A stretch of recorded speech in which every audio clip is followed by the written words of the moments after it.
solution also. Like Schrodinger wave equation, that is have become increasingly complex as the number of electron in the atom increase. जैसे जैसे तुम्हारा electron number increase होगा वैसे ही वैसे Schrödinger equation जो तुम्हारी है बहुत कॉम्प्लेक्स हो जाती है. So there are several approximation are proposed by so many scientists, right, to overcome this situation, right? So in such approximation starting given by the Hartree ने दिया था, then Fock have modified that one and then further modified by the Slater ने फिर उसको modified किया था और उसके थ्रू हमें ऑर्बिटल को हमें समझने में आसानी हो गई थी, right? So we are starting first with the one electron hydrogenic wave function for each electron ignoring the inter-electronic repulsion. जब हम हाइड्रोजन एटम की बात करते हैं तो उसमें वन इलेक्ट्रॉन है तो हम इंटर इलेक्ट्रॉनिक रिपल्सन जो है उसमें नहीं लेते हैं, right? So the potential energy function for any one electron is obtained by assuming a spherical distribution of the charges of all other electrons, right? So हम क्या करते हैं, अप्रोक्सीमेशन लगा के फिर हमारा जो है सॉल्यूशन करते हैं, राइट? तो हम क्या करते हैं, the number and distance from nucleus of small peaks, तुम्हारे पीक्स का नंबर और तुम्हारा पीक्स का distance from the nucleus gives us an idea of penetration effect.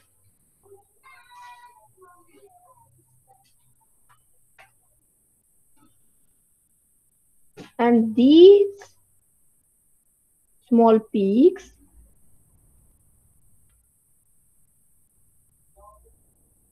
affect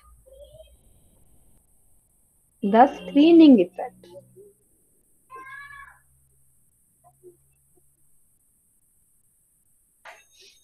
तुमने स्क्रीनिंग इफेक्ट वगैरह सब चीजें पढ़ी हुई है. अब हम उसको देखते हैं mathematically how this can be proved, कैसे तुम प्रूव कर सकते हो कि स्क्रीनिंग भी कोई चीज होती है, राइट? तो जो स्क्रीनिंग का कॉन्सेप्ट है ये तुम्हारा स्क्रोडिंगर वेव इक्वेशन के जब तुम सॉल्यूशन करते हो then there are certain approximation उसके थ्रू ही आता है, ठीक है? अब तुम्हें कोरिलेट करना आ जाएगा कि जैसे तुम स्टार्टिंग में जो तुम करते आए हो कि उसमें इफेक्टिव न्यूक्लियर चार्ज वगैरह बढ़ जाता है, लेफ्ट टू राइट में जा रहे हो तो there is increase effective nuclear charge, how that is increasing और नॉट, ये तुम्हें जो है सारा का सारा जो है तुम्हारा स्क्रोडिंगर वेव इक्वेशन से ही आया. स्क्रोडिंगर वेव इक्वेशन ही तुम्हें बता रही है क्वांटम नंबर्स के बारे में. Why you are removing first from the s orbital से कैसे रिमूव हो जाता है इलेक्ट्रॉन, डी से क्यों नहीं हो रहा है, ये सारे जो तुम्हें क्वेश्चंस के आंसर है ये तुम्हें यहीं से मिलेंगे, ठीक है बेटा? तुम्हें अभी थोड़ा कंफ्यूजन रहता है ना, कई बार पूछ लेते हैं why your electron is removed from the 4s orbital not from the 3d. 3d से इलेक्ट्रॉन नहीं जाता है, 4s से जाता है, right? Anybody can answer me क्यों जाता है बेटा? Please repeat the question. I am asking when you are removing the electron in the transition element, you are removing the electron from the 4s orbital not from the 3d orbital. Why? Ma'am क्योंकि ma'am 4s जो होता है उसके अंदर से निकालना easy होता है as compare to 3D. Why? 3D की स्टेबिलिटी ज्यादा होती है क्योंकि मैम 3D का जो स्क्रीनिंग इफेक्ट होता है वो ज्यादा होता है एज कम्पेयर टू 4s. ये तो तुमने क्या है ना ऐसे थियोटिकली ही बता दिया है, राइट? इसको हम मैथमेटिकली आज प्रूव करके बताएंगे तुम्हें कि क्यों ऐसा होता है, ठीक है बेटा? अब now you all know the penetration effect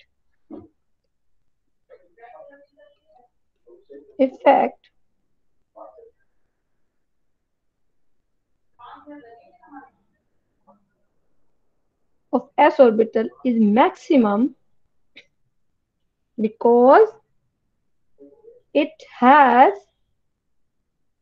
maximum number of inner peak. अभी तक तुम पढ़ते आए थे कि तुम्हारा पेनिट्रेशन इफेक्ट एस का सबसे ज्यादा होता है ना, ये पढ़ा हुआ है तुमने। ये क्यों होता है? क्योंकि जब हम ये प्लॉटिंग करते हैं तो एस ऑर्बिटल की जो पीक्स होती है वो सबसे ज्यादा है then that of the other orbital, है ना। ये देखा है तुमने जब मैंने प्लॉट किया था, तो 4s की सबसे ज्यादा है, देन 3s या 3p या 4p, उनसे सबसे ज्यादा किसकी होती है? 4s की होती है, राइट। सो जेड स्टार क्या है हमारे पास, जो तुम पढ़ते आए हो प्रीवियस क्लास में, that is the charge experience by any electron is called effective nuclear charge, right? Therefore, S is having a greater than that of the P, then that of the D, then that of the F. Screening effect किसका ज्यादा होता है? S का ज्यादा होता है ना, ये तुमने पढ़ा हुआ है शायद। Yes ma'am. Yes ma'am. और स्क्रीनिंग इफेक्ट को तुम क्या बोलते हो? इफेक्ट। और शिल्डिंग जो इफेक्ट होता है उसको तुम रिप्रेजेंट करते हो सिग्मा से, ठीक है। तो you can calculate, Z star भी लिखा होता है कई जगह पे, जेड इफेक्टिव भी लिख देते हैं, is equal to Z minus sigma. Z is the actual nuclear charge.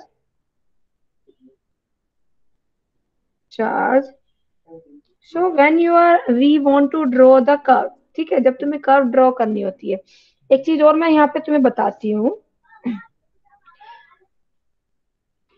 You have seen that you are plotting the radial part, right? Radial part को हम plot करते हैं versus r. So radial part of wave function changes appreciably with the atomic number, ठीक है। radial part जो है वो wave function that is changing with your atomic number. atomic number जैसे जैसे change हो रहा है तुम्हारा atomic जो radial part है वो भी change हो रहा है, right? But your angular part is not changing. Why? Because the angular part of wave function remains nearly the same as with the hydrogenic function, right? Like you are saying in the angular part क्या आता है तुम्हारी orbitals है, जैसे s p d f, right? So these orbital may be roughly taken to be same in all the element. तुम्हारा s p d f सभी same ही रहेंगे सभी orbitals के अंदर, right? यदि चाहे एटॉमिक नंबर तुम्हारा कुछ भी हो। तो रेडियल पार्ट तो चेंज होता है लेकिन एंगुलर पार्ट तुम्हारा चेंज नहीं होता। The radial part you are expressed by modifying the actual nuclear charge, right? Radial functions you are expressed by modifying the actual nuclear charge. Actual nuclear charge जो होता है that you are explaining by the Z, right? By an effective nuclear charge, Z star और Z effective भी बोल देते हैं उसको, which is equal to the nuclear charge minus shielding or screening factor that is arising due to the presence of other electron in the atom. ठीक है, clear है बेटा ये? क्यों हम ये क्या क्यों कर रहे हैं, क्लियर हुआ ये? Yes ma'am. Okay. Yes ma'am. हाँ, अभी मैं वापस 2-3 बार बोलूंगी तो तुम्हें याद भी हो जाएगा। Now the shielding factor that is representing the sum of all the reduction, right? Shielding factor जो है sigma that represent the all the reduction of the nuclear charge caused by the electron closer than or at about the same distance from the nucleus relative to the electron under consideration. Now I am drawing some curve so that you can understand better. Like you can draw a curve of 3s or and 3p on same scale, right? For hydrogen atom.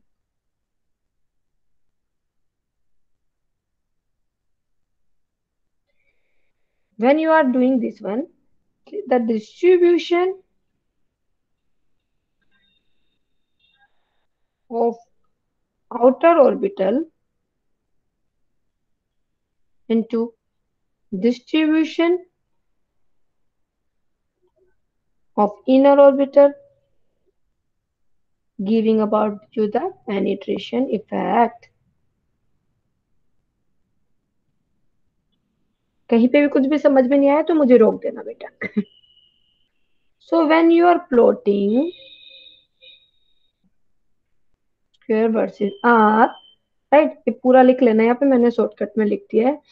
So when you are plotting 3s orbital, यदि तुम hydrogen का देखोगे, right, or that this is the for the 3s.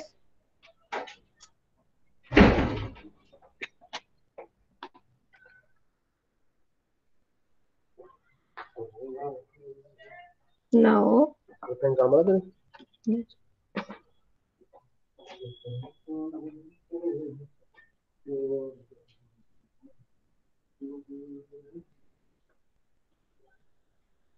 this is 3p.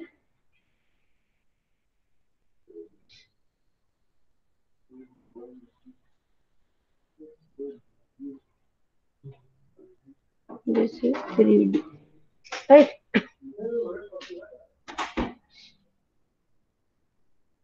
So in this, why this is happening? You can see the total energy in hydrogen atom is same. Total energy of hydrogen atom is same. There is no electron, right? And there is no shielding and no screening, no penetration in the hydrogen atom. Hydrogen atom की यदि बात करते हैं तो उसमें तो एक ही इलेक्ट्रॉन है, तो वहां पे shielding और screening का कुछ पैरामीटर आता ही नहीं है, right? So you can say that more numbers of inner peak, more number of inner peak, more is the penetration,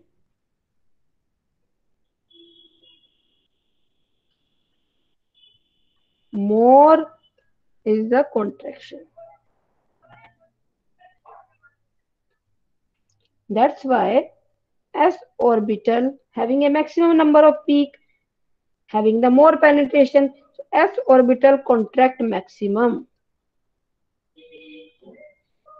क्योंकि वहां पे सरफेस एरिया बढ़ गया उनका. That's why s orbital is having more than that of the p than that of the d. Is it clear बेटा? Ma'am F वाला एक और बार समझा दो प्लीज. अच्छा, मैंने सिंपली बोला यदि हाइड्रोजन का मैं एग्जांपल लेती हूँ तो हाइड्रोजन के पास तो एक ही इलेक्ट्रॉन है हाइड्रोजन एटम के पास, right? So in this one you can say energy of the hydrogen atom of all the orbital is same, उसमें सेम है, कोई चेंज नहीं है, राइट? क्योंकि वहां पे एक ही इलेक्ट्रॉन है. If more number of inner peak, more is the penetration. जितना ज्यादा तुम्हारा इनर पीक होगा उतना ही ज्यादा तुम्हारा पेनिट्रेशन बढ़ जाएगा.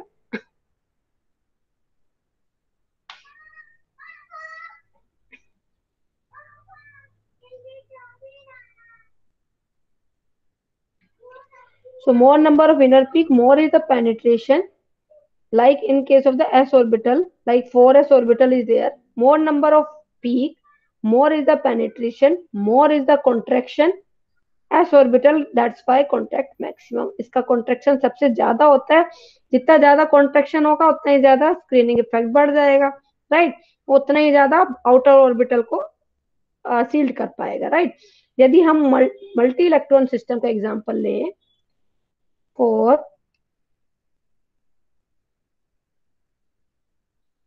multi-electron system,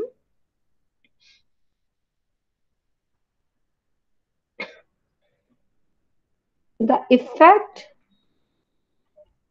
of intervening electrons which are shielding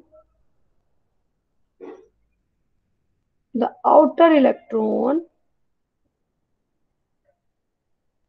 to experience the nuclear charge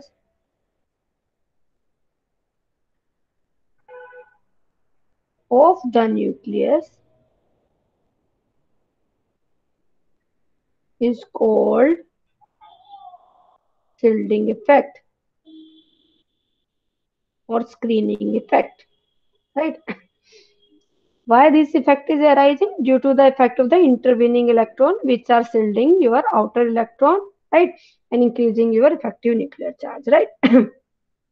So when we are seeing for the multi-electron system, like this is the one of the orbital, similar way,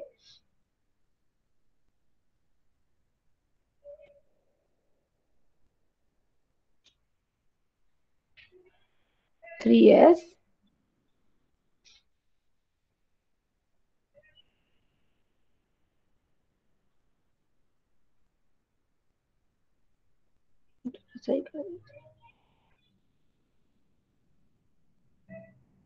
three p,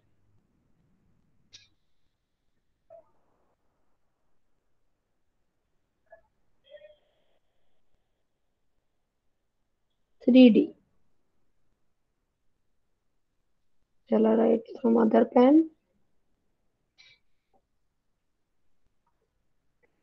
ये थोड़ा clear हो रहा है बेटा, या वापस से इसको बनाऊं मैं? एक बार मैं रिपीट कर दूं.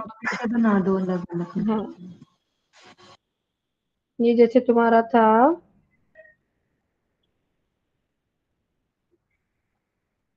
ये 3s है,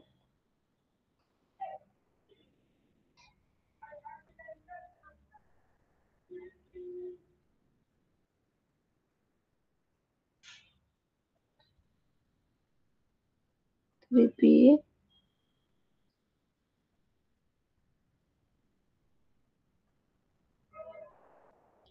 3d. मीन्स डी जो है एकदम कोने से मैं स्टार्ट नहीं कर रही हूँ, थोड़ा आगे से स्टार्ट कर रही हूँ. पी को भी थोड़ा आगे से स्टार्ट करोगे तो चलेगा, ठीक है. And as I am starting from the जी, ठीक है.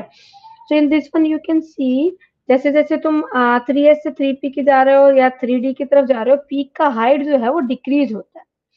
अपर इसके अंदर एस के अंदर ज्यादा है, then that you are moving toward the P, then that you are moving toward the D, right. तो तुम्हारा जो पीक का हाइट है वो कम हो रहा है, राइट. सो यू कैन से the maximum penetration will be like in this way, ns, then np, then nd, then ns. Same ही सेल है, सेल सेम रहेगी, राइट. सो इस वे में जो तुम्हारा पेनिट्रेशन इफेक्ट है, एस ऑर्बिटल का सबसे ज्यादा पेनिट्रेशन इफेक्ट होता है. That can be shield also, that can be penetrate also more, right. So हमारा अभी फर्दर क्या होगा, हम इनको सभी को कैलकुलेट भी करके बताएंगे तुम्हें. सो जेट में पता चल गया that is the actual nuclear charge. Then from this one you have to calculate the effective nuclear charge, right.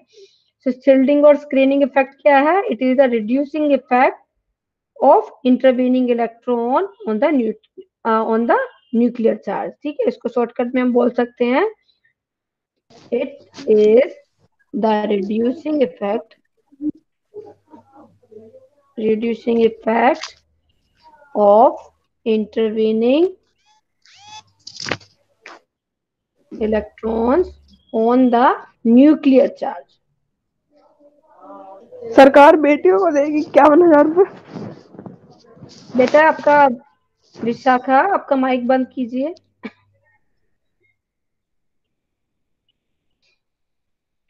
So it is a reducing effect of the intervening electron on the nuclear charge experienced by the electron under consideration. जिस electron का तुम्हें निकालना है उसी के लिए हम बताएंगे इसको, ठीक है. So effective nuclear charge is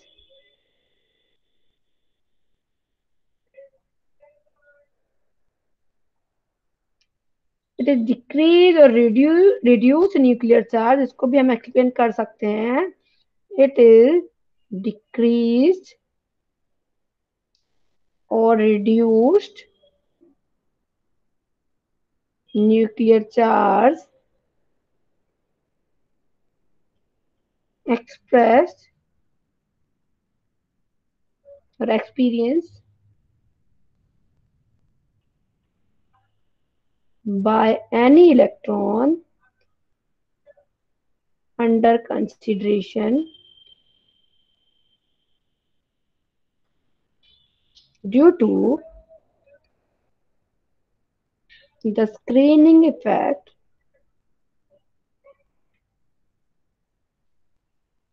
caused by the intervening electrons.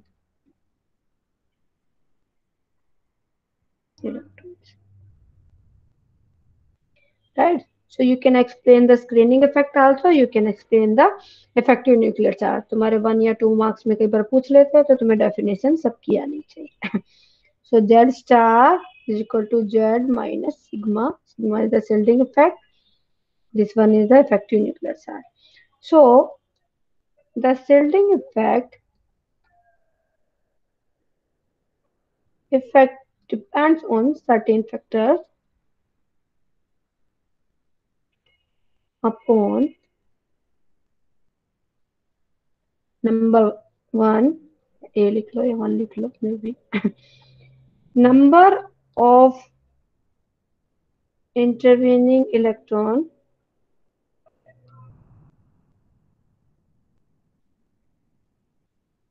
more the number of intervening electron,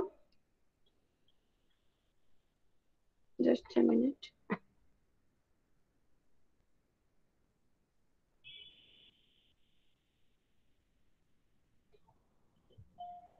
more the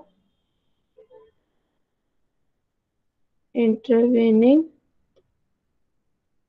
electrons, more is the shielding.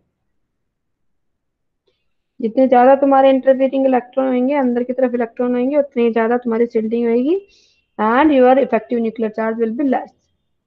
Less is your effective nuclear charge. Secondly, the type of orbital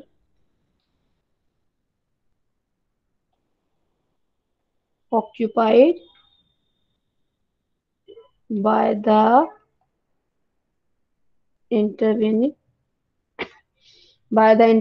electron. Which type of orbital actually you are taking? So the type of orbital occupied by the intervening electron more the number of peak. जितने ज्यादा तुम्हारे number of electron ज्यादा होंगे उतने ही ज्यादा तुम्हारे peaks का number बढ़ जाएगा and more will be your shielding effect. Right? यदि तुम फोर्थ सेल की बात करते हैं हम, राइट, यदि फोर्थ सेल की बात करें तो फोर्थ के अंदर 4s and 4p like this one having a good shielding, then that of the 4d and 4f. So the type of orbital occupied by intervening electrons more the number of peaks and hence more is the shielding effect. Ma'am आप थोड़ा scroll up कर देंगे 2 minute ma'am, जहाँ graph बना रखा था वो. एक सेकेंड, ये वाला, दिस वन बेटा. Yes ma'am, effective nuclear charge वाला, इट इज डिक्रीज और रिड्यूस. मैम ये कॉपी करना था. Okay. Yes ma'am, thank you ma'am. Okay. Okay, we were discussing the type of orbital occupied by the intervening electron, and more number of peaks, hence more is the shielding effect, right? So if we can take the example of the fourth cell, तो यदि हम example देखें तो 4s having a more screening effect than that of the 4p, then that of the 4d, then that of the 4f. These are the good shielder. और you can say जो भी cell की तुम बात करोगे, ns, then np, then nd, then nf, right? Similar way, the type of orbital occupied by the electron under consideration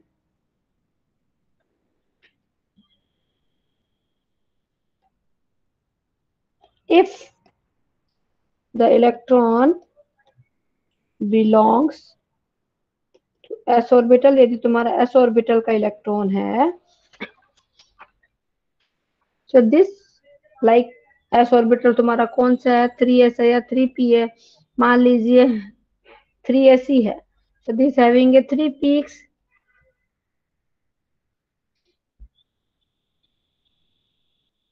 right, so 3 peaks है तो s orbital का है तो 3s हो जाएगा, and if you are seeing like third cell है तुम्हारा, right, so इसके अंदर मान लो 3 peaks आ गई है तो 3s हो गए, यदि 3p है तो there are the 2 peaks, then 3d है तो only 1 peak, right, so hence more is its penetration effect, more is the effective nuclear charge and less is the shielding.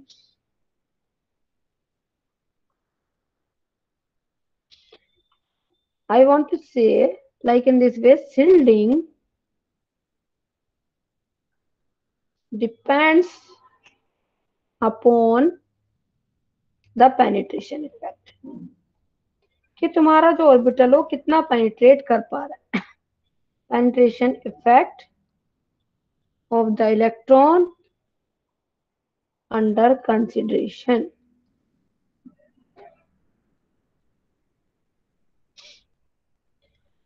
Therefore, more penetration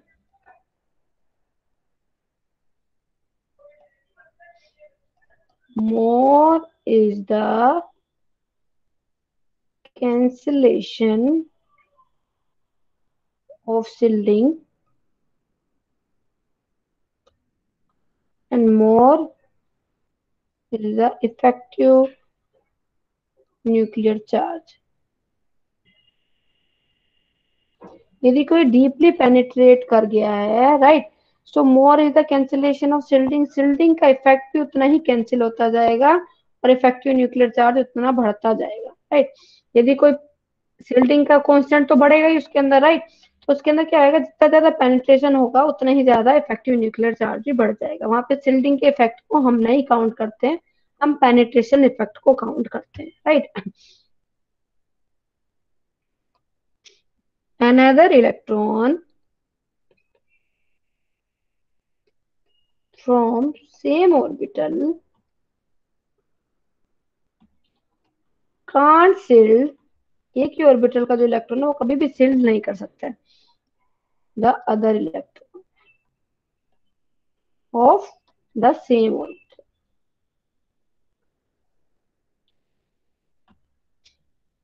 So poor are the shielder, more is the effective nuclear charge, more is the contraction, right. यदि shield करने की capacity कम है किसी के पास में, right, तो उसका जो इफेक्टिव न्यूक्लियर चार्ज वो बढ़ सकता है यदि उसके अंदर कॉन्ट्रैक्शन ज्यादा हो जाए तो, जैसे कि मैं एक एग्जांपल तुम्हें लेके बताती हूँ, like 2p orbital is there in case of nitrogen, 2p orbital जो नाइट्रोजन का है that is not same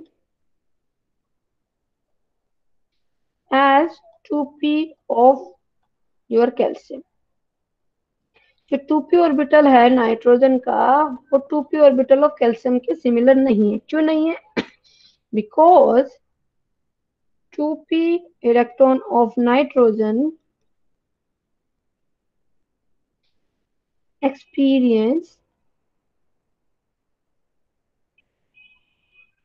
nuclear charge from 7 protons.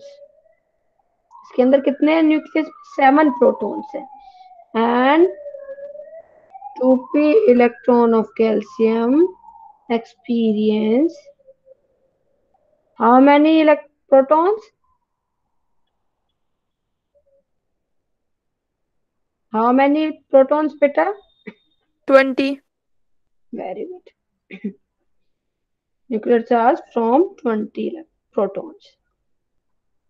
दोनों डिफर कर गया ना इसका इफेक्टिव न्यूक्लियर चार्ज, में तो 7 ही प्रोटॉन है, इसमें 20 प्रोटॉन तुम्हारा हो गया, राइट, सो ये जो है ये डिफरेंस यहाँ पर आ जाता है, राइट, सो ये जो सारी चीजें हैं that is explain by the Slater, this was the one of the scientist, we have explain about the your effective nuclear charge screening effect, right, So he have given so many concepts. ऊपर वाला point दोबारा समझा दो। ये वाला जो nitrogen और इसका बताया मैंने बोला कि जब हम पेनिट्रेशन और सिल्डिंग इफेक्ट की बात करते हैं, right, so I'm saying that the electron in the same orbital, यदि तुम्हारा इलेक्ट्रॉन सेम ऑर्बिटल में है तो that can't shield the other electron, वो दूसरे ऑर्बिटल को कभी भी स्क्रीन नहीं कर सकता। जस्ट ए मिनट बेटा।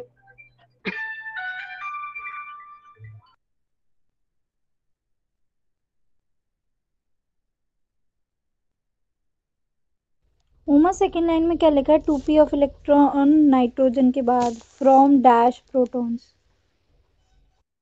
7 ठीक है। 7 प्रोटॉन। हाँ जी बेटा, मैं बता रही थी दैट एक दूसरे को सील्ड नहीं कर सकते। जैसे कि मैं नाइट्रोजन का और कैल्शियम का एग्जांपल एक ले रही थी, राइट। तो इसके अंदर मैंने एग्जांपल क्यों ले रही थी कि ये तो पहले वाला तो जो डी पॉइंट था वो तो डिफरेंट है, राइट, कि यदि सेम ही ऑर्बिटल के अंदर तुम्हारा जो 1s के अंदर यदि 2 इलेक्ट्रॉन है तो दोनों एक दूसरे को सील नहीं कर सकते, दोनों का सिमिलर ही रहता है इफेक्ट, ठीक है। अभी मैंने एग्जाम्पल एक तुम्हें दिया कि हम यदि क्वेश्चन में कई बार पूछ लेते हैं Y 2p of the nitrogen is not same as 2p of the calcium. Why that is not same? Because 2p electron of the nitrogen experience the nuclear charge due to the 7 proton. उसमें कितने proton है? 7 है उसके nucleus में, right. And 2p electron of the calcium experience the nuclear charge due to the 20 proton. उसमें 20 protons है, right. That's why the whatever the effect experience in the nitrogen is different from that of the calcium. तो इसलिए जब तुम इनको calculation करते हैं तो इनमें जो इफेक्टिव न्यूक्लियर चार्ज है सबका डिफर कर जाता है, राइट। तो इस जो ये जो कॉन्सेप्ट था ये हमें स्लाटर ने दिया था, एक साइंटिस्ट था, ठीक है, उसने इस चीज को बताया था। उसने क्या क्या बताया था? उसने बताया था इफेक्टिव न्यूक्लियर चार्ज, उसने ही बताया था स्क्रीनिंग इफेक्ट, उसने ही फिर उसको कैलकुलेशन पूरा उसने बताया था, right. So he have given that the how they are depend on the so many factors. How can you find the effective nuclear charge of electron under consideration in any particular element? में कैसे निकालोगे ये सारा हमें slaughter ने बताया था। This is done by the some empirical rules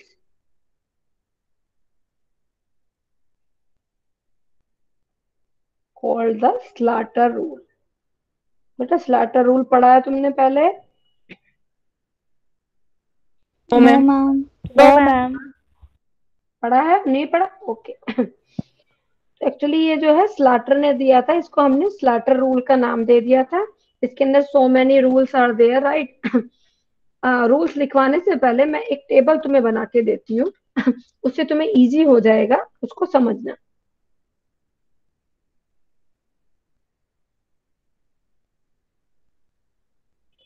electron group,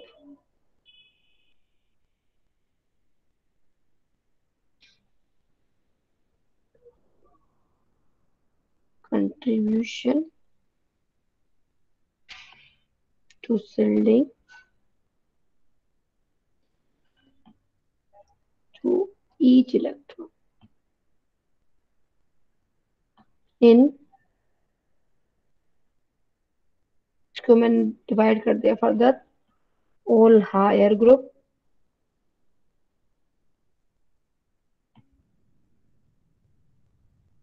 same group,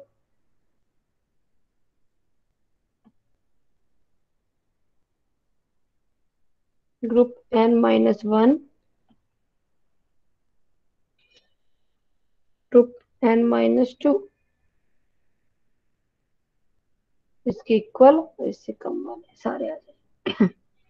So electron group like 1s is there, yeah, ns and np is there, or nd or nf, कोई से भी, right. If your electron in a 1s, जितने भी higher orbitals के अंदर होंगे उसको हम सभी को 0 डाल देते हैं, हमें क्योंकि उससे नीचे वाले ही लेने, ठीक है। यदि सेम ग्रुप के अंदर रहते हैं तो you are multiply by the 0.30। If instead of 1s, यदि 1s के अलावा दूसरा कोई ऑर्बिटल है तो उसके लिए हम 0.35 से मल्टीप्लाई करते हैं। ठीक है, मैम ये समझ नहीं आया आप क्या अभी मैं सारा बताऊंगी बेटा, मैं बताऊंगी अभी इसको पूरा एक्सप्लेन करूंगी। यदि तुम्हारा NS और NP ऑर्बिटल है तो हम 0.85 से मल्टीप्लाई करते हैं। यदि तुम्हारा D ऑर्बिटल और F ऑर्बिटल है तो हम 1.00 से मल्टीप्लाई करते हैं। सिमिलर वे N-2 है तो हम 1.00 से मल्टीप्लाई करेंगे ऑलवेज। ठीक है, मैं क्या बता रही हूँ पहले एक बताती हूँ, फिर मैं लिख दूंगी सारे। मैंने बोला firstly you have to divide all the orbitals, right. हम ऑर्बिटल्स को डिवाइड करेंगे डिफरेंट ग्रुप्स के अंदर, राइट। उसके बेसिस पे हम क्या है इफेक्टिव न्यूक्लियर चार्ज कैलकुलेट करेंगे, जो मैंने तुम्हें फॉर्मूला बताया था, Z effective is equal to Z minus sigma. ठीक है, सिग्मा निकालने के लिए हम ये सारे वैल्यूज को यूज करते हैं। ठीक है, जेड तो तुम्हें पता ही है एटॉमिक न्यूक्लियर चार्ज है, राइट। तो सिग्मा हम इनके थ्रू इन वैल्यू से निकालते हैं। मैंने बोला the electron in the group on the right side of one under consideration, यदि कोई भी ग्रुप जब हम बना लेंगे उसके अंदर उसके जो राइट साइड में जितने भी ऑर्बिटल्स आएंगे उसको हम 0 वैल्यू से लिख देंगे। ये मैंने 0 वैल्यू से लिख दिया। ठीक है, यदि electron in the same group में रहेगा तो हम 0.30 से मल्टीप्लाई करेंगे यदि 1s ऑर्बिटल है। यदि 1s के अलावा दूसरा कोई ऑर्बिटल है तो हम 1.35 से मल्टीप्लाई करेंगे। ठीक है, सिमिलर वे इलेक्ट्रॉन को यदि हम कंसिडरेशन में ले रहे हैं बिलोंग टू NS और NP ग्रुप से बिलोंग करता है तो हम 0.85 से मल्टीप्लाई करेंगे, राइट। और यदि N-1 हो जाता है, जितने भी बच गए हैं ना ऑल द इलेक्ट्रॉन फर्दर, यदि उससे नीचे जो रह जाते हैं उनको हम 1 से मल्टीप्लाई कर देते हैं। N-1 करके उसके नीचे जो बच गए उसको 1 से मल्टीप्लाई कर देते हैं, राइट। अभी ये मैं तुमको सिस्टमेटिक बताती हूँ। ये टेबल एक मैंने बताया था, ये टेबल तुम्हें कई बुक्स में मिल भी जाएगा। तो स्लाटर रूल्स क्या है? Number 1, according to slaughter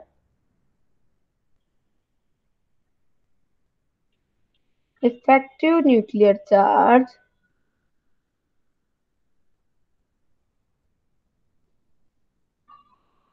for any electron under consideration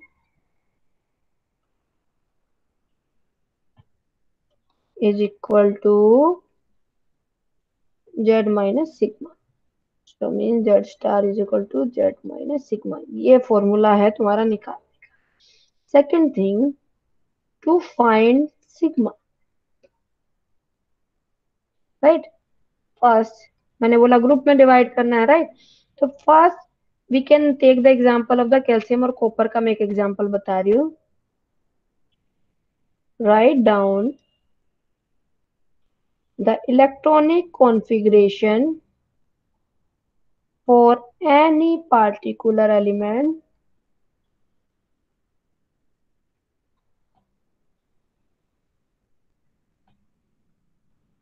example calcium, Z is 20 for calcium, right? Electronic configuration of calcium 1s2 2s2 2p6 3s2 3p6 4s2, right? इस way में हमें group में divide करें increasing order. जो तुम्हारा principal quantum number है उसको increasing order में लिख लेना है, राइट। कैसे हमने डिवाइड किया इसको ग्रुप में? 1s 2s 2p 3s 3p 3d 4s 4p 4d 4f। इस वे में हमने इसको डिवाइड किया। तो देख लो 1 2 3 4 इस नंबर में हम इंक्रीज कर रहे हैं। तो हम always we are putting the S and P together and D and F different, right. हम हमेशा S और P को साथ साथ लेके चलेंगे, ठीक है। ये चीज हमेशा ध्यान रखनी है। S and P together. Clear है बेटा? फर्स्ट पॉइंट क्लियर हुआ? Yes ma'am. Yes ma'am. Yes ma'am. Now we can take a one example of the copper. हम एक कॉपर का एग्जांपल लेते हैं। एक्चुअल जो electronic configuration of copper you are writing in this way 1s2 2s2 2p6 3s2 3p6 4s2 3d9 sorry 3d9 right. हमने ये लिख लिया। We have write the actual configuration, हमें लिखनी है इसकी, नोट द 4s1 3d10। हमें इस वे में नहीं लिखना है इसको, ठीक है। तो यहाँ पे क्या, हाँ ठीक है, ठीक है ना, 4s2 3d9 हमने ऐसे लिख लिया, ठीक है। हम ऐसे नहीं लिखेंगे कि जो हम लिखते आए हैं 4s1 3d10 नहीं लिखेंगे, राइट। अब जब हम लिख रहे थे तो हमने 4s को पहले लिखा और 3d को बाद में लिखा, ऐसे लिखते हो बेटा आप लोग? बेटा आप लोग ऐसे लिखते हो ना? Yes ma'am. Yes ma'am. जब इसको एक्साइटेड स्टेट में लिख देते हो तो 4s1 3d10 लिख देते हो। हमें इस वे में एक्साइटेड स्टेट में नहीं लिखना है, पहली चीज तो, ठीक है। और इस वे में भी नहीं लिखना है। क्यों नहीं लिखना है वो भी मैं बताऊंगी अभी। The electronic configuration of copper as per the Hund's rule के अकॉर्डिंग तुम क्या लिखते हो, 1s2 2s2 2p6 3s2 3p6 4s1 3d10।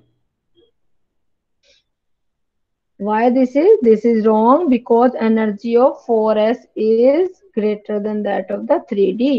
Energy ज्यादा होती है तो d यहाँ पे आता है, तुम्हारा 4s यहाँ आता है, ठीक है। so it is written out। ये हम कभी भी नहीं लिखेंगे जब हम स्लाटर रूल्स को फॉलो करेंगे, right. So as per the Slater rule को फॉलो करते हैं electronic configuration of copper as per Slater rule 1s2 2s2 2p6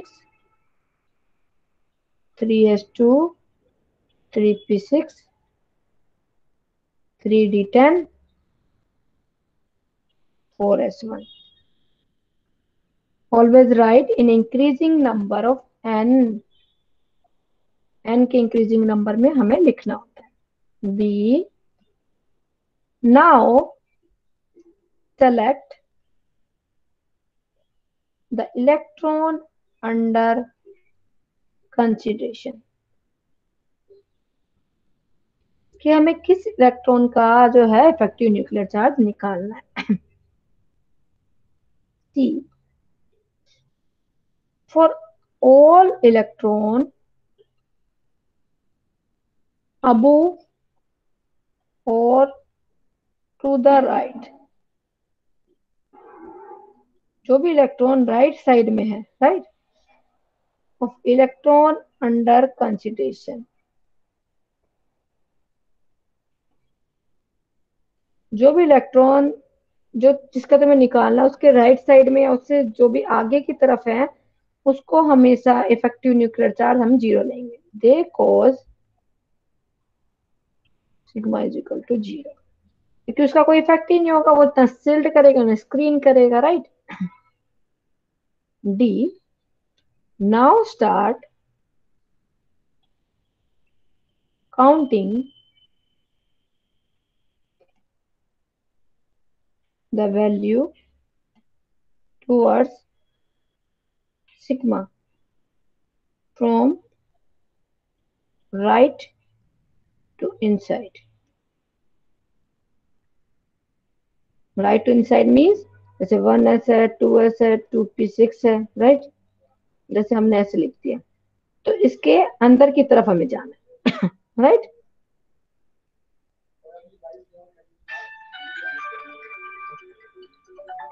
excuse me ma'am, हाँ बेटा, आप एक बार बी पार्ट दोबारा रिपीट कर दो कि मैंने ढंग से सुना नहीं तो मेरे को अब समझ नहीं आ रहा है।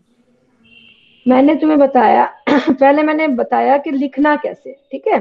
तो इस वे में तुम लिखोगे, हमने ग्रुप में डिवाइड कर दिया है, इंक्रीजिंग नंबर ऑफ एन के बेसिस पे हम उनको ग्रुप्स में डिवाइड कर लेंगे, ठीक है। देन बी पार्ट मैंने बोला now select the electron under consideration, means तुम्हें कौन से इलेक्ट्रॉन का निकालना है, तुम्हें 4s1 का निकालना है या 3d10 का निकालना है, राइट। तुम्हें कौन से इलेक्ट्रॉन का इफेक्टिव न्यूक्लियर चार्ज निकालना है, राइट।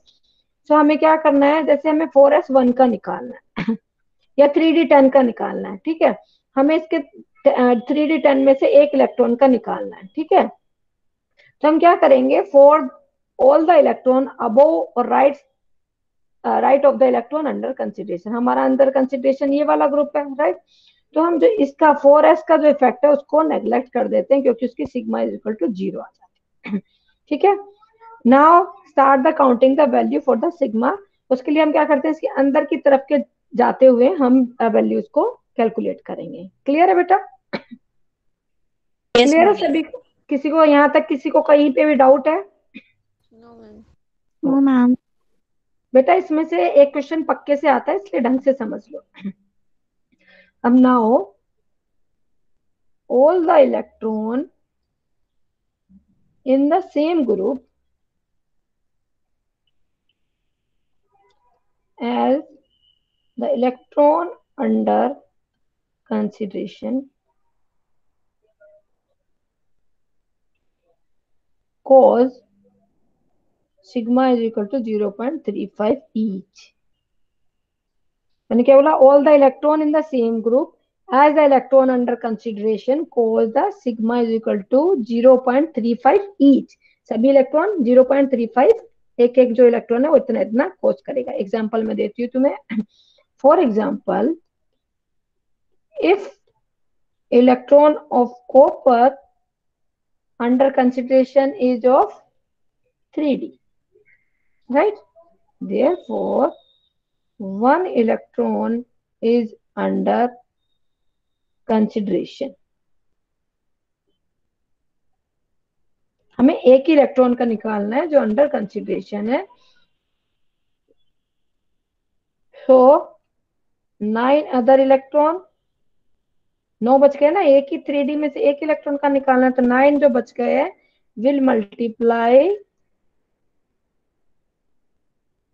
विद 0.35। जो सेम सेल में जितने भी बच गए हैं उनको सबको हम 0.35 से मल्टीप्लाई करेंगे। कैसे?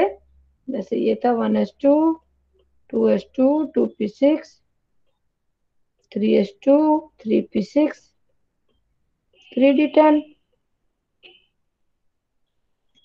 तो इसके अंदर जो 3d9 बच गए हैं, हमें तो एक ही इलेक्ट्रॉन का निकालना है, 9 इंटू 0.35। यहाँ वाला जो इलेक्ट्रॉन था 4s वाला था उसके लिए हम 0 वैल्यू लिखेंगे। क्लियर है बेटा? क्लियर है या डाउट है? मैम Clear है 0 बेटा? वैल्यू लिखेंगे मैम, +0। 0 क्यों लिखेंगे? क्योंकि इसके ऊपर में जो था 4s1 जो है, ठीक है, यस मैम। जो 4s1 है उसके लिए क्या वैल्यू आएगी, जो राइट साइड में उसके लिए मैंने बोला था 0 वैल्यू लिखेंगे। Okay ma'am. ठीक है ना? अब नाउ एफ पॉइंट क्या है हमारा, डिसाइड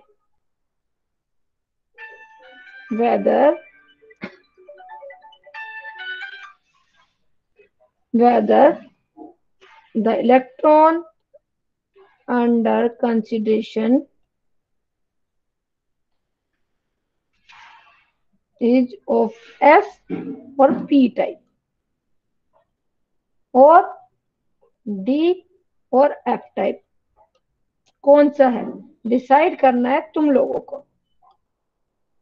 S और P है या D और F है, जो कि मैंने तुम्हें टेबल में बताया था। जो टेबल बताई थी मैंने कि तुम्हारा D और F है एंड S और P है, वो देखना पड़ेगा पहले, ठीक है। सो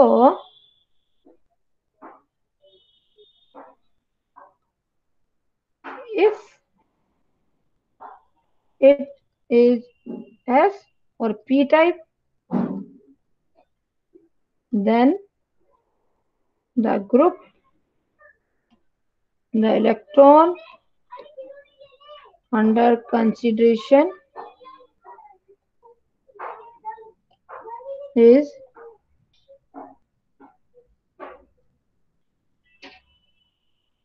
जैसे कि इलेक्ट्रॉन अंडर कंसंट्रेशन तुम्हारा 4s1 है, ठीक है, जिसको अब तुम्हें निकालना है 4s1 या 4s2 जो भी है, ठीक है।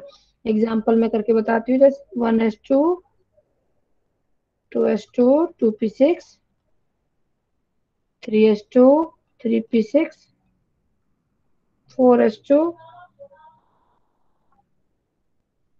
कोई भी n सेल कोई भी हम देख लेते हैं, ठीक है। अब जैसे ये तो हो गया nth सेल है, राइट। अब हम जब इसको निकालेंगे तो जैसे हमने s ऑर्बिटल के लिए निकाल दें, ठीक है। तो एक तो n-1 हो गया ये सेल तो, राइट। इसके अंदर कितने 8 इलेक्ट्रॉन है, 8 इंटू 0.85, राइट। सेम सेल के अंदर है तो 1 इंटू 0.35, और सेम इलेक्ट्रॉन भी है तो उसके लिए हम 0 वैल्यू रख दिया, इसके अपर साइड में भी है तो उसके लिए 0 वैल्यू रख दिया, ठीक है ना। n-1 cell will be number of electron into 0.85, n-1 के लिए ये, ठीक है। अब for example 1s2 2s2 2p6 3s2 3p6 3d10, हमने डी ऑर्बिटल का भी लेके चलते हैं 4s1। हमने इलेक्ट्रॉन अंडर कंसिडरेशन हमने लिया 4s, राइट। देयरफॉर n-1 जो सेल हो गई तुम्हारी वो कौन सी होगी, 3s2 3p6 3d10।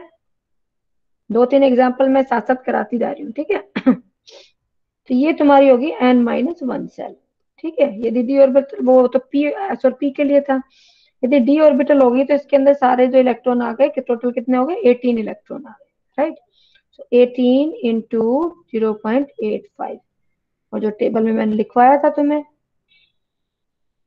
n-1 के लिए जो है 0.85 से मल्टीप्लाई करना है, राइट, n-1 के लिए। तो 0.85 से मैंने उसको मल्टीप्लाई कर दिया है, राइट, सिग्मा वैल्यू निकालने के लिए, ठीक है। And all rest of the inner electron they cause shielding of 1 each, उन सबको 1 से हम मल्टीप्लाई करेंगे, जो भी सारे बच जाएंगे उनको हम सबको 1 से मल्टीप्लाई करेंगे, राइट। जैसे कि मैं एग्जांपल लिख के बताती हूँ, for example 1s2 2s2 2p6, एक second,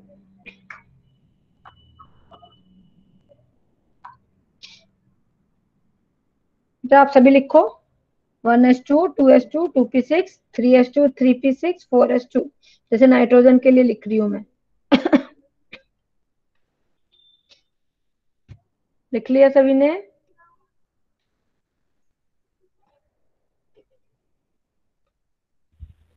this is configuration like nitrogen के लिए मैंने लिखा है, ठीक है।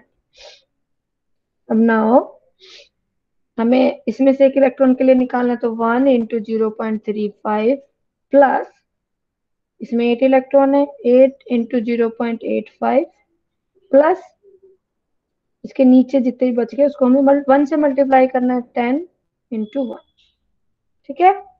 क्लियर है बेटा, ये क्यों लिखा है मैंने? तो सिग्मा की जो वैल्यू आ जाएगी लेस देन और equal to 10 plus 6.8 plus 0.35, total value आ जाएगी 17.15। So Z effective for the nitrogen is equal to Z minus sigma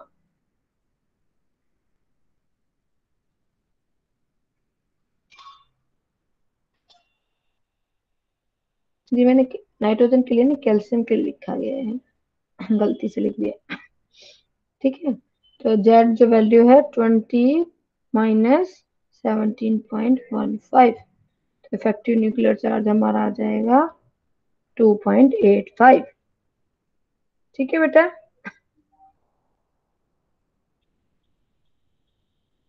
clear है बेटा? Yes ma'am. Yes ma'am. Yes ma'am. Yes ma'am. Similar way में जो हमने ऊपर किया था कॉपर वगैरह के लिए, उसके लिए भी हम निकाल के देख सकते हैं। 1s2 2s2 2p6 3s2 3p6 3d10 4s1। ठीक है, सिग्मा की वैल्यू निकालेंगे हम। n-2 के लिए 1 इंटू 10 कर दिया, प्लस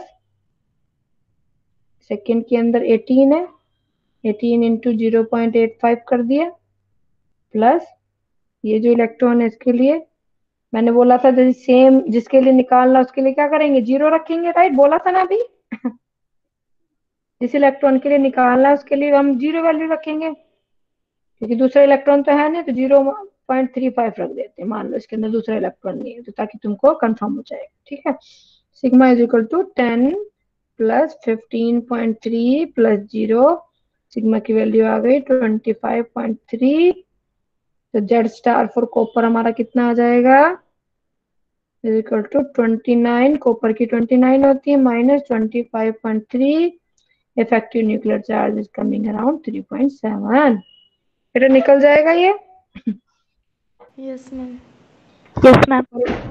एक और दूसरा एग्जांपल मैं बताती हूँ। यदि डी और एफ ऑर्बिटल तुम्हारे हो तो सेकंड केस जो मैं बताती हूँ,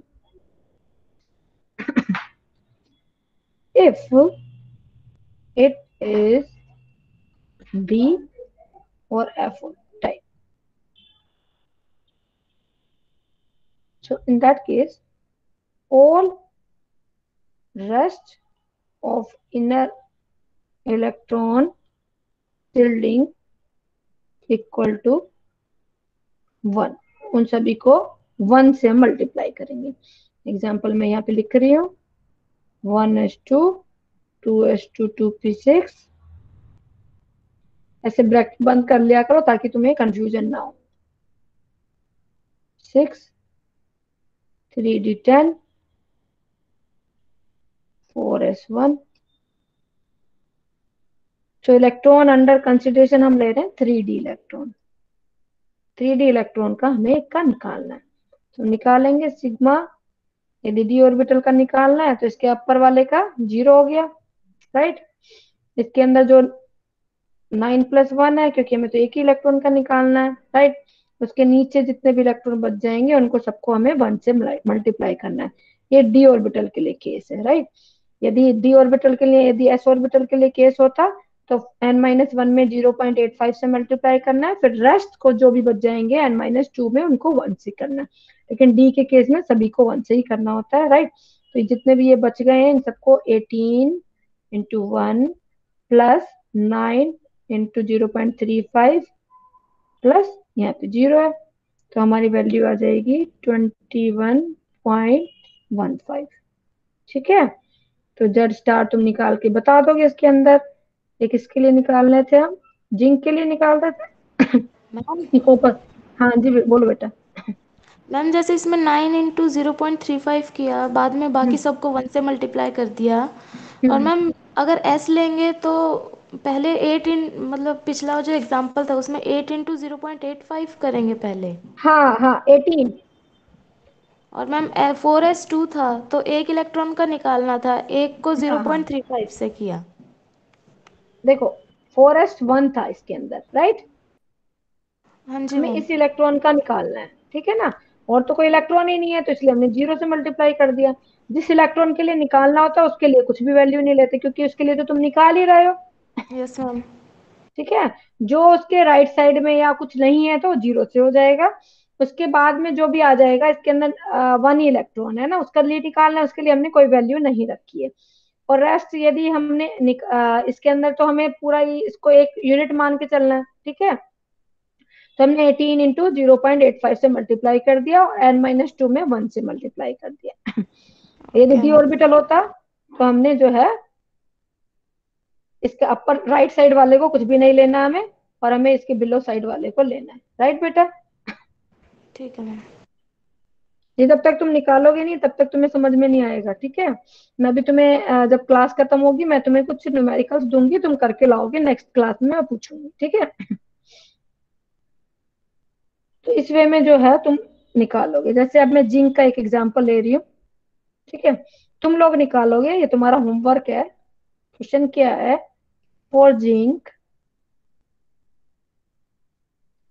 atomic number is 30, find Z star for its valence electron as well as for its 3D electron. 3D के लिए भी निकालना है और वैलेंस इलेक्ट्रॉन के लिए भी निकालना है। तुम्हारे एग्जाम में स्टेप से पूछते हैं, ठीक है ना। क्वेश्चन नंबर 2 लिखो, for chromium find out effective nuclear charge Z star for its 4s electron and 3D electron. 4s के लिए भी निकालना है, 3D के लिए भी निकालना है। निकालो, यहीं पे निकालो चाहे तो, अभी चेक कर लेंगे। पहले जिंक के लिए कॉन्फ़िगरेशन लिखो, क्रोमियम घर पे कर लेना, एक पहले जिंक के लिए करके बताओ मुझे। करो बेटा, सभी बच्चे करेंगे।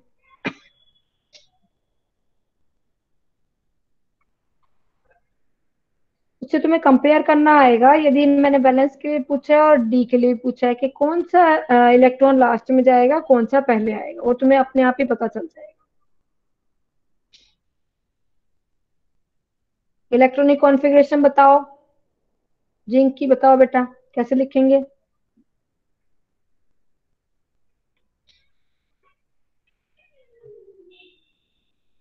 निकाल रहे हैं सारे बच्चे। वैलेंस इलेक्ट्रॉन कौन सा है बेटा, वैलेंस इलेक्ट्रॉन जिंक के अंदर कौन है,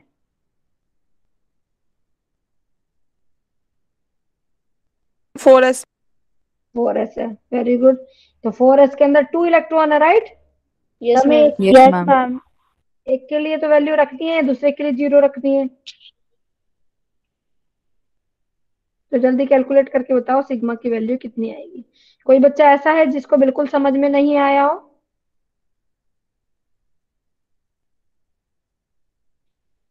एक तो 4s के लिए कैलकुलेट करके बताओ, फिर 3D के लिए कैलकुलेट करके बताओ।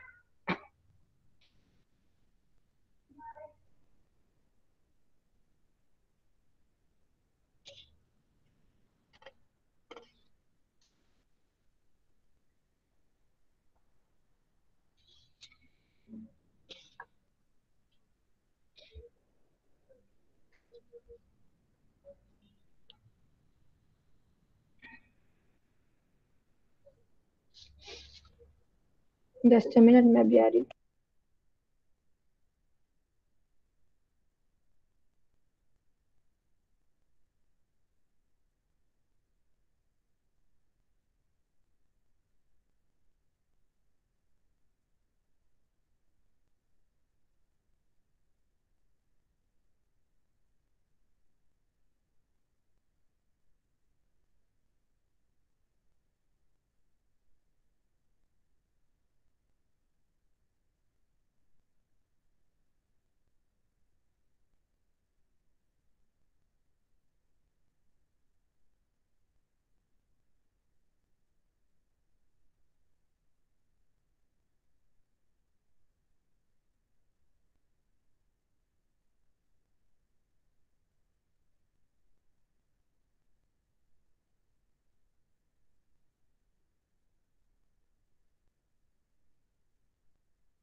बेटा निकाल पा रहे हो, नहीं निकाल पा रहे हो? निकाल रहे हो?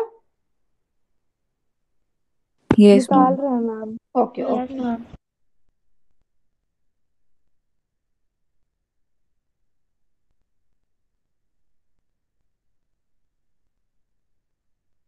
सृष्टि, why you have joined so late?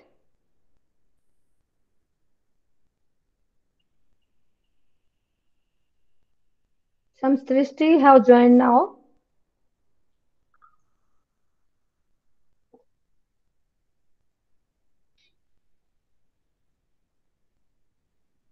Srishti. Ma'am hmm. Ma'am 4s का सिग्मा 25.65 है। एक सेकेंड। इसका 4s का सिग्मा सिग्मा कितना है? 25.65 आया है। वेरी गुड, सही आ रहा है। और ma'am yes Z ma'am, star and Z effective 4.35 है। 4.35। कितना है? 4.35। 4.35। 30 में से माइनस किया ना तुमने? Yes yes ma'am. Ma'am. Yes ma'am. 30 में से 25.65 माइनस करोगे तो कितना आएगा? 4.35। 4.35। 4.35। Okay then. और मैम 3D 3D के के लिए लिए जो सिग्मा है वो 21.15 आया है। हाँ वेरी गुड। तो मैम उसका जेड मैम इफेक्टिव लगा 8.85। 8.85। ओके बेटा, क्रोमियम का भी निकाल के बताओगे? Okay ma'am. क्रोमियम का भी निकाला। सृष्टि अभी ज्वाइन हुई थी, उसने कोई रिप्लाई नहीं किया मुझे। Yes ma'am. मैम वो आपको कुछ और पूछने लग गई तो मैंने नहीं बोला कुछ। अच्छा हाँ बोलो बेटा, इतना लेट ज्वाइन क्यों किया? मैम वो तो क्या हुआ ना कि 11:30 बजे ही मेरा पैक खत्म हो गया, तो बस मैं अभी रिचार्ज करा के आई और अभी ज्वाइन करा। अच्छा चलो ठीक है, नेक्स्ट टाइम से टाइम पे ज्वाइन करना। Yes ma'am. ओके बेटा, क्रोमियम को निकाल के बताओ। अपने फ्रेंड से पूछ लेना ये, क्योंकि बहुत इंपॉर्टेंट है आज वाला लेक्चर, और ये हमेशा एग्जाम में एक क्वेश्चन या दो क्वेश्चन जरूर आते हैं इससे। Okay ma'am. बेटा क्रोमियम को निकाल के बताओ।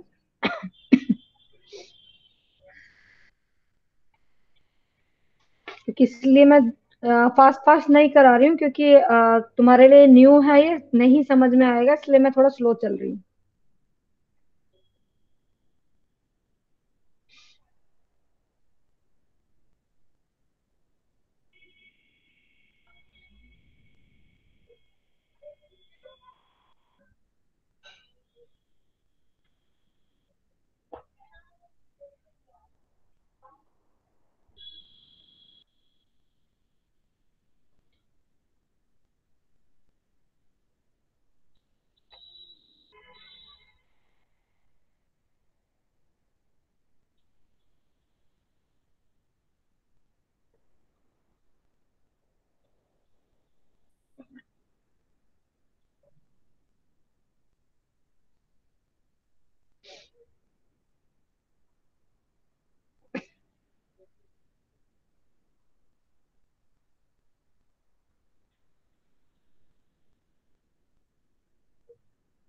मैम हम्म। मैम जो जिंक में 3D इलेक्ट्रॉन का निकालना था ना, वो मुझे एक बार समझ नहीं आया। नहीं समझ में आया बेटा? नो मैम, मैम देखो, बीच में अटक गई, आप बता दो। अच्छा मैं बताती हूँ। हाँ मैंने क्या बताया था, 3D इलेक्ट्रॉन का 4s का, मैं एक बार रिवाइज करने के लिए तुम लोगों को सबको ही बता देती हूँ। जैसे जिंक है, ठीक है, जिंक की सबसे पहले तुम्हें इलेक्ट्रॉनिक कॉन्फ़िगरेशन लिखनी होती है, 1s2, 2s2, 2p6, 3s2, 3p6, 4s2, 3d10। ये तो तुम लिखते हुए आए हो, लेकिन हमें जब स्लाटर रूल को हम फॉलो करते हैं तो हम इस वे में नहीं लिखते हैं, राइट? हम कैसे लिखते हैं? 1s2, 2s2, 2p6, 3s2, 3p6,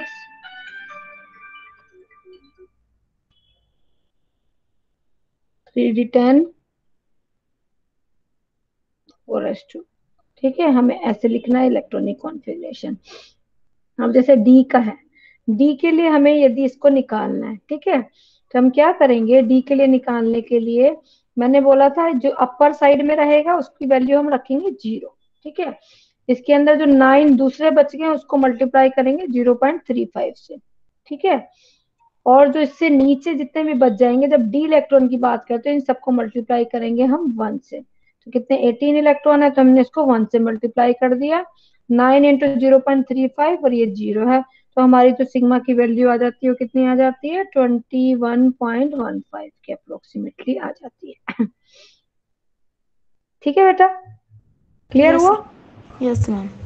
और जब s की बात करते हैं तो हमें n-1 और उस पे में करना पड़ेगा। ठीक है, n-1 को हम क्या करेंगे 0.85 से, फिर n-2 या जितने भी बच गए उनको 1 से मल्टीप्लाई कर देते हैं। ठीक है, अभी बच्चे क्रोमियम का निकाल लेते हैं। क्रोमियम का कितना आया बेटा? मैम 4s वाले का 2.95 आया है इफेक्टिव। सिग्मा वैल्यू बताओ। Ma'am sigma value 21.05। 21 या 11? 21 है? यस मैम 11.05 21.05 आ रहा है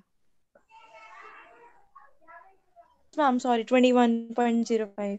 मैम यस 21.05 आई थी। अच्छा 21.05 आ रहा है। ठीक है, तो फिर वो माइनस करके कितना आया? 2.95। 2.95। ठीक है, और और इसका दूसरे का? मैम सिग्मा वैल्यू 19.40 हाँ ठीक है। और माइनस करके 4.60। ठीक है, ठीक है, तो ये सारा जो है वैल्यूज निकाल लेना।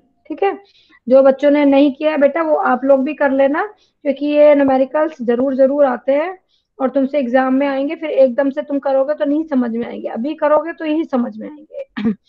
अब now the application of slaughter rules. इसकी एप्लीकेशंस क्या है? First,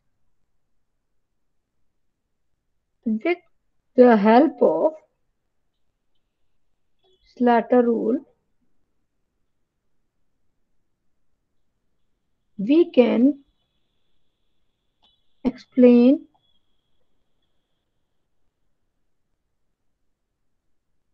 the preference. हम preference को explain कर सकते हैं। Why ns orbital are filled first than that of the n-1d। ठीक है, तुम हमेशा क्या करते हो, डी ऑर्बिटल को पहले फिल करते हो, फिर एस ऑर्बिटल को करते हो, एस को पहले करते हो या डी को बाद में करते हो, राइट? इसमें हमेशा प्रेफरेंस में तुम क्या करते हो, एन प्लस एल रूल लगाते हो या एन के वैल्यूज के बेसिस पे तुम बता देते हो कि ऐसे एफबी प्रिंसिपल है और तुमने ऐसे फिल कर दिया। उसके लिए भी हमारे पास मैथमेटिकल रीजन है, राइट? वाई? हाँ जी बेटा बोलो।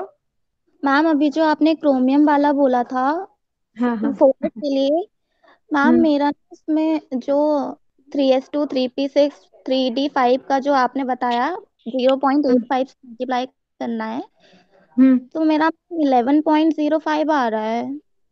11.05 ही आएगा बेटा, इन लोगों का पता नहीं कैसे आ रहा है, एक बार मैं वापस से चेक कर दूंगी, अभी मैंने निकाला नहीं एक्चुअली। इन लोगों का जो सिग्मा है वो 21 पॉइंट कुछ आ रहा है, लेकिन मेरा 19.05 आ रहा है। नहीं, यदि 11.05 को माइनस करोगे 24 में से कितना आएगा, 13 पॉइंट समथिंग आएगा ना? नहीं मैम, जो n-1 की वैल्यू है वो मेरी 11.05 आ रही है। हाँ एस में जो 4s का निकाला था हमने उसमें, और फिर हमें 8 प्लस करना है। कितना माइनस करना है? हम 8 प्लस करेंगे जो नहीं लेफ्ट हैंड। देखो मेरी बात सुनो, तुम किसके लिए निकाल रहे हो, 4s के लिए निकाल रहे हो ना? हाँ जी मैम। 4s के लिए निकाल रहे हो तो n-1 के लिए क्या किया तुमने, 13 इंटू 0.85। हाँ जी मैम 13 ही है ना, कितने 18 है, 13 है, 13 है ना, 13 इंटू 0.85। इन लोगों ने क्या ना 13 इंटू 0.85 मल्टीप्लाई करने में गड़बड़ की है। मेरा 11.05 आ रहा था। वही आएगा मैम, उसमें प्लस 10 इंटू 1 भी तो करेंगे। हाँ, प्लस 10 यस मैम, 10 जब कर दिया, उसमें प्लस प्लस 10 कर दिया, ठीक है, +10 +13 इंटू 0.85 कितना हुआ? 21.05। 21.05। ठीक है, मैंने इधर 8 लिख दिया 10 की जगह, मैंने देखा है ना, नहीं। 10 +13 इंटू 0.85, तो कैलकुलेट करके जो भी आ रहा है वो वैल्यूज है, और उसको माइनस करना है कितने में से 24 माइनस 11.05, तो तुम्हारी जो भी वैल्यू आ जाएगी दैट इज करेक्ट। अब मुझे सारी वैल्यूज रिमेम्बर नहीं है ठीक ये है। ठीक है। ऐसे 3D के लिए निकालना है तो 4s को तो 0 कर दोगे, और 3D के लिए 4 बच गए, उसके अंदर इलेक्ट्रॉन 4 इंटू 0.35 और रेस्ट 18 इंटू 1, तो जी मैम। 18 प्लस जो भी है तुम्हारा 1.4, तो 19.4 समथिंग कुछ आ रहा होगा, राइट। यस मैम, यही आ रहा है। और कुछ 24 में से यदि 19.4 यदि माइनस करेंगे तो 4.6 या कितना 5 पॉइंट समथिंग कुछ आ रहा होगा I don't know. Thank you ma'am. Okay okay okay, with the help of मैं एप्लीकेशंस बता रही थी, जैसे कि तुम प्रेफरेंस देते हो कि पहले 4s में जाएगा इलेक्ट्रॉन या 3D में जाएगा, उसके लिए स्लैटर ही एक ऐसा रूल है जो बताता है, मैथमेटिकली प्रूव करता है why your electron is going into this one and why you are removing from the s orbital, से क्यों रिमूव कर रहे हो, d से क्यों नहीं कर रहे हो। तो ये स्लैटर रूल का ही एक मैथमेटिकल प्रूफ था कि तुम इलेक्ट्रॉन को बता सकते हो, right. So why ns orbital are filled first in preference to filling of n-1d orbital. जो तुम अभी तक हाइपोथेटिकली बता रहे थे उसको हम प्रूव करेंगे अभी। फॉर एग्जाम्पल हमारा जो पोटेशियम है, if we fill electron in 4s, right, हम 4s में फिल करें इलेक्ट्रॉन को, व्हेन इलेक्ट्रॉनिक कॉन्फ़िगरेशन, जो बच्चे ये लेफ्ट होके जा रहे हैं ना उनको एक व्हाट्सएप पे मैसेज डाल दो, मैम लास्ट में ना अटेंडेंस लेगी व्हेन इलेक्ट्रॉनिक कॉन्फ़िगरेशन, इसकी हम कॉन्फ़िगरेशन लिखते हैं 1s2 2s2 2p6 3s2 3p6 4s1। ये पोटेशियम के लिए मैंने लिखा है, सिग्मा की वैल्यू हम निकालेंगे इसके लिए 10 प्लस 0.85 इंटू 8, तो 16.8 आ गई है, और जेड स्टार कितना आ जाएगा 19 माइनस 16.8 2.2 आ गई है। इफ तुम 4s की जगह पोटेशियम को जो है 3D में डाल देते तो क्या होता, if we will fill the electron in 3D orbital, यदि तुम 3D के अंदर इसको डाल देते तो क्या होता, इलेक्ट्रॉनिक कॉन्फ़िगरेशन तुम्हारी हो जाती है 1s2 2s2 2p6 3s2 3p6 3d1। अभी तुमने एक स्मॉल सा रूल ले लिया, एन रूल, और एन प्लस एल रूल ले लिया था, राइट, ये रूल लिया था ना अब्सोल्यूट प्रिंसिपल के अंदर अब उसी को हम प्रूव कर रहे हैं। तो जब इसकी वैल्यू निकालेंगे तो हमारे सिग्मा की वैल्यू जो है ये डी ऑर्बिटल था, रेस्ट को हम 18 से इंटू 1 से मल्टीप्लाई कर देंगे, 18 आ गया, तो जेड स्टार कितना आ जाएगा तुम्हारा 19 minus 18 is equal to 1। Z effective क्या आ गया, कम आ गया।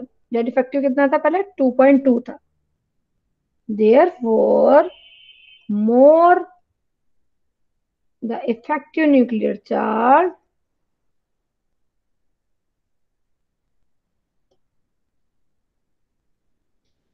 with which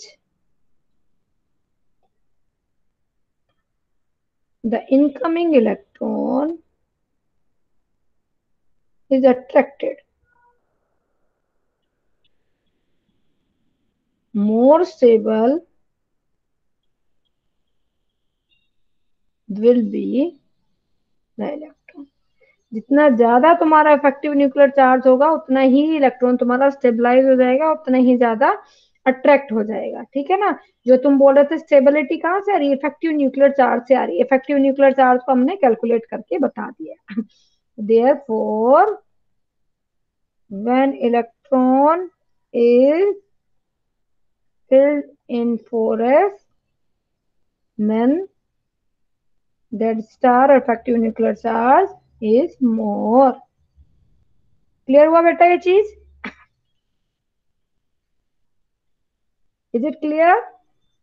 yes ma'am. Yes ma'am. ठीक है, अब इसी के रिवर्स में ये तो था कि जब तुम फिलिंग कर रहे हो, अब नाउ यू आर मैम एक रिमूविंग बार दोबारा रिपीट करना।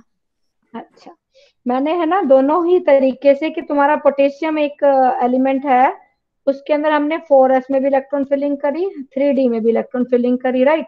तो विच वन इज बेटर, ठीक है, विच इज स्टेबल। तो हमने इसके बेसिस पे, स्लाटर रूल के बेसिस पे हमने क्या किया, इफेक्टिव न्यूक्लियर चार्ज कैलकुलेट किया। जब हमने एस ऑर्बिटल में फिलिंग की तो हमारा जो इफेक्टिव न्यूक्लियर चार्ज था दैट इज कमिंग अराउंड 2.2, ठीक है। जब हमने डी ऑर्बिटल में फिलिंग की तो हमारा इफेक्टिव न्यूक्लियर चार्ज आ गया 1। तो more the effective nuclear charge, more stabilize the electron incoming, that electron is attracted by the nucleus more, ठीक है। तो वो उतना ही स्टेबलाइज हो जाएगा, राइट। और जितना इफेक्टिव न्यूक्लियर चार्ज कम होगा वो उतना इफेक्टिवली स्टेबलाइज नहीं हो पाएगा और वो अनस्टेबल हो जाएगा element, right. So that's why you are filling the electron in 4s in case of the potassium than that of the 3d. Clear है बेटा? Yes ma'am.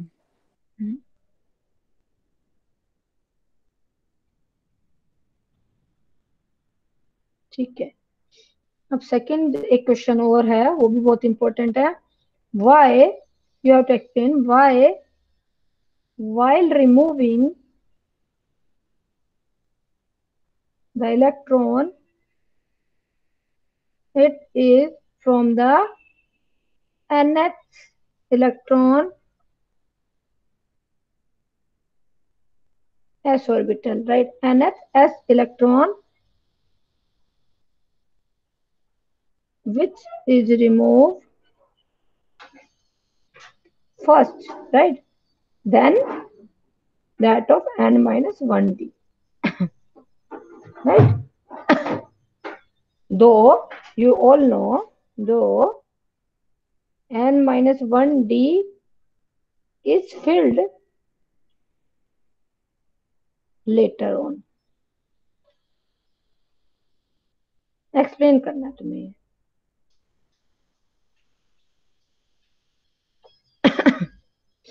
अब एग्जांपल हम लेते हैं, जिंक का ही ले लेते हैं। You have to explain whole with the help of Slater rule. You have to explain by the Slater rule के बेसिस पे तुम जो है इसको एक्सप्लेन करो, ठीक है। You have to take the zinc, calculate करना है इफेक्टिव न्यूक्लियर चार्ज, तुम्हें कैलकुलेट करना है इसका फर्स्ट 4s के लिए, देन 3d के लिए, दोनों के लिए निकाल के बताओगे, right.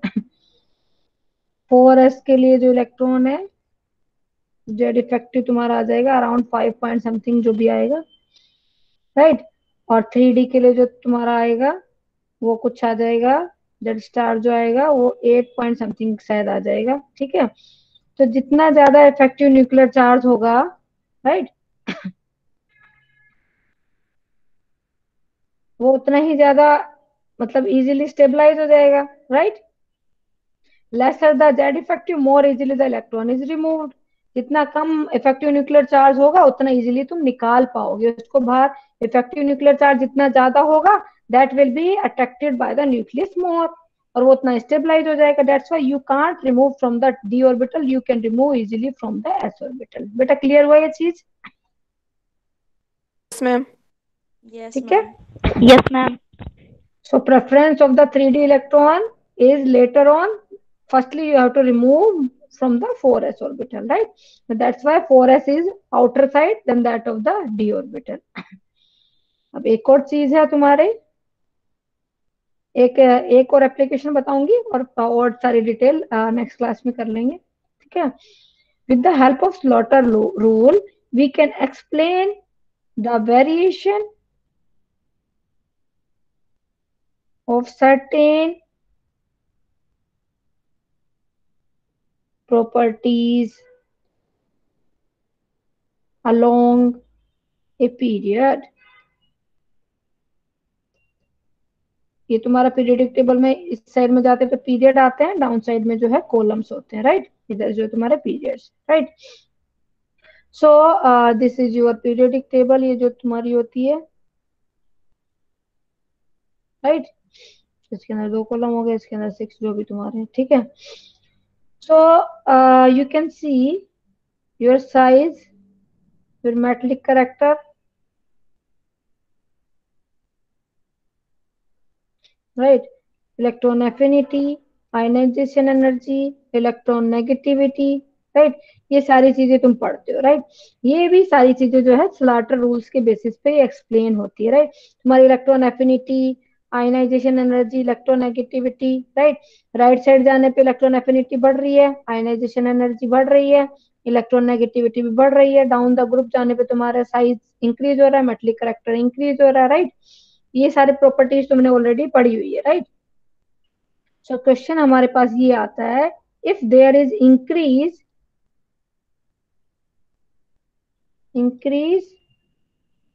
in size along the period, then increase is by more extent in case of main group as compared to transition element. Transition element के कंपेयर में मेन ग्रुप एलिमेंट में जो है साइज का वेरिएशन ज्यादा है, वो जल्दी जल्दी इंक्रीज होते हैं, right, then that of the transition, चाहे वो तुम्हारा अलोंग द पीरियड हो या तुम्हारा कॉलम जो भी है, ठीक है। तो उसके एरिया ग्रुप की बात करें तो उसमें इंक्रीज हो रहा है।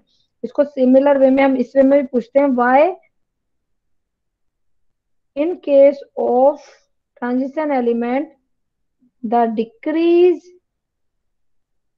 of size is by less extent,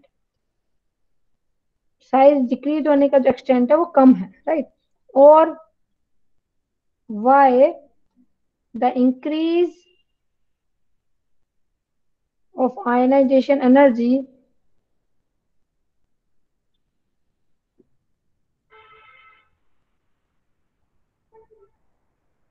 increase of ionization energy in transition element is very less